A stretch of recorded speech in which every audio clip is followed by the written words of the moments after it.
Hello everyone, Voodoo here, and 11.2 officially launches tomorrow. Now, normally on the first week of a patch, the season hasn't started yet, and there's like nothing really to do for player power. But Blizzard decided to change that this season. So there actually are things you can be doing week one of the patch in order to set yourself up for just power and gains into the first week of the season, which will be next week. So in today's video, we're gonna go over all that stuff. There's some easier stuff, some min-maxy stuff, something, all kinds of stuff here, whether you're, just like a more casual person or just like a really hardcore committed grinder. So we got something for everyone. So make sure you like, comment, and subscribe.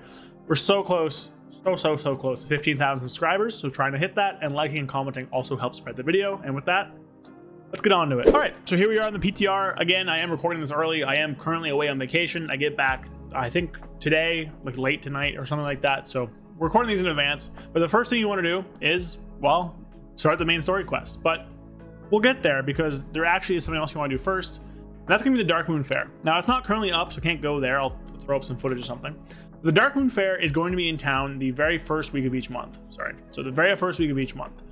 Thankfully, this time, the first week of the patch coincides with the first week of August, the first full week of August, which means that we actually have the Dark Moon Fair. Now, in the past, they've sometimes come through and like stop this from working. But under the assumption they don't do that, because I don't know, it'd be kind of weird for this one. You want to make sure you have the Dark Moon Fair buff up while you're doing every single thing that can reward rep. There's a reason for that, which we'll get to, but Dark Moon Fair, pretty easy. There's a portal for it, I believe, over in over Thunder Bluff area if you're in Horde, or over, I think, in Elwyn if you're an Alliance. Go there, do a ride, you'll get an hour buff that gives you more experience and more rep. And use that because you want to grind your rep with the new faction, because at Renown 18, you can buy an Ethereal Augment Rune, which serves the purpose of an Infinite Augment Rune. These are always very, very strong, and is one of the reasons why you actually care about rep. Now, you don't necessarily need to do this. If you wait 8 weeks, you can get it through the Raid Renown track, where you can like farm them sort of from the Demon Hunter boss, where they just drop ones that don't go away after death. But you want to make sure you're doing everything with rep with the buff so you can grind Ethereal Energy as fast as possible. Now, obviously, the first thing to do is this main story, which starts from Locust Walker right here in the Dornogal Great Hall here. Shadow Invitation. Doesn't take too long. I think it took me like an hour or something like that. But you want to do that because it rewards you with the brand new cloak item. So I'm here on my other Demon Hunter who has done the main story quest. And once you're done the quest, there is going to be a little guy over here with this marker here wrapped up, which will give you a quest to upgrade the eye level of your cloak. Now, I'm pretty sure this is available week 1. PTR is weird with how things are time gated and stuff like that. But I believe Wrapped Up will give you the quest, which will increase the eye level of your cloak. Now, mine's rank 4 because you can like buy this thing that increases it on the server here. But doing this is going to be very important because obviously you want to increase the eye level of your cloak, because the cloak is stupid powerful and gives you a ton of stats because it's high eye level. This guy also lets you buy fibers. So once that's done, you're probably like, okay, what else do we do? Well, because we're talking about rep stuff, we'll finish talking about rep. So the other stuff you want to do is go through and do all of the quests in the zone. There's another one up here that I already started, the Demon Hunter one. But basically, anytime you see a quest marker, go there and do it. There's multiple inside of Tazavesh as well. Just go do it, finish them all. You'll get a ton of renown, which will help you obviously get the things. You also can kill rares that give you rep. I don't know which ones do off the top of my head. I'll link a Wowhead thing that does tell you. And then there's a world quest. So what you want to do for the world quest is actually wait. Because if I open up the Renown track here, hit like Renown 5 or so, you get new profession recipes.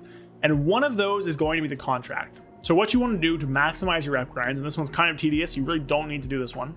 But as soon as someone on, I think, the Realm or even the like US or EU, I don't remember, starts selling this contract, you want to buy one and then do every single available world quest. Now, realistically speaking, doing the world quests outside of the zone aren't going to be that big of like gains, but there's not like a ton else to do this week, so you might as well. But at least do all the world quests inside of Koresh, and this will maximize your renown, and it means that you can get the renewable augment rune quicker.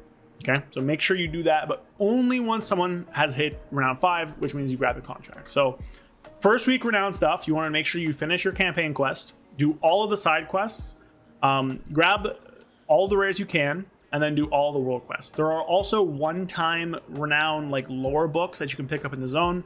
I will throw them up on screen or link a wowhead, something that tells you where the locations are in the description, so that you guys can get them. So do all those things with the Darkmoon Fair buff, and you'll be on your way for renown. So that's kind of like the renown thing. Other than that, there are some things you can do for gear. So there's also stuff you can do for gear, like in any new season, and one of those is going to be the world boss, Reshinor, who is right here in the zone, is this big void dragon, which is also actually the BFA, I think, AOTC mount. I don't know. I have a mount like this. So this guy is here. It drops 688 loot, which you can upgrade, which is pretty good, including a ring that's super haste heavy, which Havoc does want more haste next season. So if you're a Havoc player, probably still worth it to pick it up. Obviously, you can only do this once this week, but this is the first thing. The other thing is doing all of your M0s. So if we open up the dungeon journal here, we can see all of these dungeons here are available on Mythic 0 mode. Now, the thing with that Taz have actually available market, there's going to be a lot of Mythic 0s you want to do, and you want to do them because they give you loot. If we look in here at Mythic, look at the loot, it drops 6-9. Well, this is on Hero, but it's going to drop high eye level gear that you can like look at and use for things. Look at Dawnbreaker, 681. This is what it should drop. I don't know what the hell the hero stuff is. That's for your hard mode, but it's going to drop 681 gear that you can upgrade, which means you can have like items that are strong going into the first week. You can get, you know, a floodgate trinket from Giesel or whichever one has it, Pacemaker. You can get a sack from this guy here, Sack Brood. You can get, you know, Crystal from Dawnbreaker. You can get the trinket from Priory. You can get something from Iko Damaldani, right? I don't know, like the Eternal Weave Lily. So lots of useful stuff here for you in the first season. And this will also fill your vault. So open up my thing here. Go Mythos Dungeons. Yeah, new season, whatever. Unclaimed rewards, but this row will be filled by Mythic 0, which means you'll have a champion piece for the next week. However, that is not the best piece you can get, because the best piece you can get is going to be from the Delve row. The other big thing for you to get gear is going to be Delve. So I really hope you love delving, because you're going to be doing a lot of it for the first little while. Now, the first thing you got to do is grind your way back up to +8s or +11s if you want to try and get a little head start on Gildeds, but you'll be doing so much Mythic Plus the first week anyways, you won't need it probably until later. But anyways, so they reset them down to tier 4 on this character. I'm pretty sure it's supposed to be tier 3. I think I've done a delve on this. I don't really remember. But you want to go up to tier 8. The reason for tier 8 is that once you start doing tier 8 delves, the item you get from your vault the next week is going to be a heroic piece.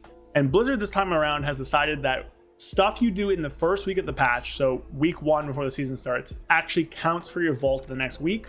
So doing 8 tier 8 delves means you will have 3 heroic options to choose from before the heroic raid even starts. This is the highest item level piece you can actually get this first week, so delving is going to be incredibly important, right? So I managed to go clear my my thing here, but if we look at the Great Vault, doing these will give you stuff, right? Delves are world activities. Delves the important thing here. So you want to go through and fill this out because it can give you really powerful trinkets, which there are a few of them. Havoc does want one for Mythic Plus and is also a good option for raid, as opposed to like a Mythic Pacemaker, which is impossible to get early on. So it's a good option. And 2, you can get tier pieces from them. You can get heroic tier before the raid, like even step foot into it, which is really good because Havoc's tier sets are, pardon my French, but fucking bonkers. I believe Eldrazi Reaver is like a 30% gain for its 4 piece, which is wild. So Havoc's tier sets are very strong, despite, you know, our single target sim not being the best. So you want to fill out these delve rows because they give you the best gear. Now, while you do your world tour, you will also fill out this row. However, at most, you're not actually going to be able to hit number 8 here. But you can go through and do like 1 or 2 extra M0s that don't actually reward loot if you're super bored, to fill out this last slot here. Now this will be champion stuff. Ideally, you don't grab champion pieces. That's normal eye level. But you can if it's like a tier set or a really strong trinket or something like that, and your heroic row just has nothing. So go out and delve, boys, because it's gonna be powerful. Now there is something else you want to get, and that's gonna be undercoins. I'm going to warp back to Dornagal and I'll talk about why you want these. So the reason you want to get undercoins is because of this. You need 2,000 to be able to buy the Shrieking Quartz for the second week. So you can't really use this in week 1 because there's no bountiful delves. But you can use this week 2 as soon as the season starts to get a very easy piece of heroic gear. And you want to do this. So what this does is it lures the Nemesis, which I believe is Kai Beza next tier. You kill it, you get a map, you use the map, end of dungeon or end of delve chest has a I was gonna say 658, but it'll have a heroic eye level piece. Again, that can give you something to catalyze, that can give you a really strong trinket. It's going to be very, very worth it to get these 2,000 coins here. You also want to be able to get as many like keys as you can. There should be quests to get these keys. I'll see if I can spot one on the map. That's the wrong key. I believe there was one in Koresh. Yeah, like one of these things, special assignments will also have keys for you. At least, I don't know if they're available week 1, but week 2. And keys are a good source of champion gear. But admittedly, champion gear is like whatever. So, you know, not a big deal. Delves are also a good way of getting, you know, crests, Valor Stone, stuff like that. But the big thing here is you want to be able to get your delve, like, vault slots and your Shrieking Quartz, because Havoc does want a heroic delve trinket for Mythic Plus. It's also about equal to a Mythic Pacemaker, so you know it's a very, very good option to get. It's the Pulsating Void Shard Mastery one. So doing your delves is going to be one of the most important things in the first patch. So that's kind of the big things. There is also some stuff with crests. Make sure you end the week maxed on Valor Stones so that you can upgrade any items you get in the actual first week of the season. So cap out on these by the end of that first week. And don't spend Ruined or higher crests. I don't know if Rune will be available at the start here, because it does say it's from tier 8 delves. You could farm them theoretically. But don't spend them. You want to keep these.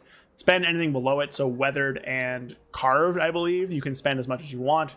Do not spend any Ruined, and you shouldn't be able to get gilded. So there you go. So to recap, what you want to do is you want to get your Darkmoon Fair buff, do the main world quest, and then do every other available piece of renown, because you know you want those like free augment runes. Then you want to do your M0 world tour, do all the M0s for the gear, then grind your delves back up to tier 8 and do 8 tier 8 delves. Very, very important you do those at tier 8. And then if you're super bored, you can go through and max out your Mythic Plus or your Mythic M0 vault row. I don't know why I'm pushing buttons here. There, you can max this row out because you won't quite get there, but that'll be a very small one. So that's what you got to do week 1, and then the season officially starts and we can have fun. Woo! And there we go. Those are the things you should be doing week 1 to maximize your output and gearing progress and whatever for the new season. So it sounds like a lot. Reality, it boils down to do all the quests, get your rep, do all the dungeons, get some loot, do your delves, fill your vault, pretty much, basically. So doing that will set you on your way to be the best you can. Obviously, you don't need to do all of this. This is just kind of the big oversight of things to do. And doing this will net you renown, which will mean you're closer to getting your augment runes, and then net you some gear, so you're a little further ahead in the new season. But realistically speaking, if you don't want to do any of this, you can just do your weekly quest and then, I don't know, go touch grass or something. For those of you who want to min-max, here you go. There's all the things. There's a nice guide, a written guide by, I believe his name is Larius. Shout out to him. I will link that down below. And I'll also link the Wowhead post, which links where a bunch of rares are, or a bunch of the treasures are, which should help you out on actually getting some of this stuff done. So wish you all the best of luck. I hope future me enjoyed my vacation. Don't know yet. And with that, I will see you guys. I'll probably be live sometime this week doing a lot of stuff when the season launches. Maybe even Tuesday. Who knows? I might get crazy and do a Tuesday stream. Wow. But expect to see me live a lot over the new patch cycle and stuff like that. And yeah, so follow me on Twitch. Like, comment, subscribe. We're almost 15,000, and I appreciate you guys so much. Big people heart for you guys. And 11.2 is here. Let's get it. So peace. A big thank you to everyone watching my videos, but especially to my channel members. Thank you, Alexander Trifunovic, Rukaza, Fear Redefined, Loose Change, Jorge Polanco, Matthew Barr, Zuligan, Chocobo Merc, Gabriel Correa, Matchman 133, and Falafadar and Dark Terror. Thank you so much to everybody. If you want to join and support me in making videos, consider following the link below. I will be adding more perks to this over the summer as I get more time, including log review, which isn't available right now. But again, I do appreciate everybody just supporting me and watching the videos. So I'll see you guys next time. Thank you. Make sure you like, comment, subscribe. Peace.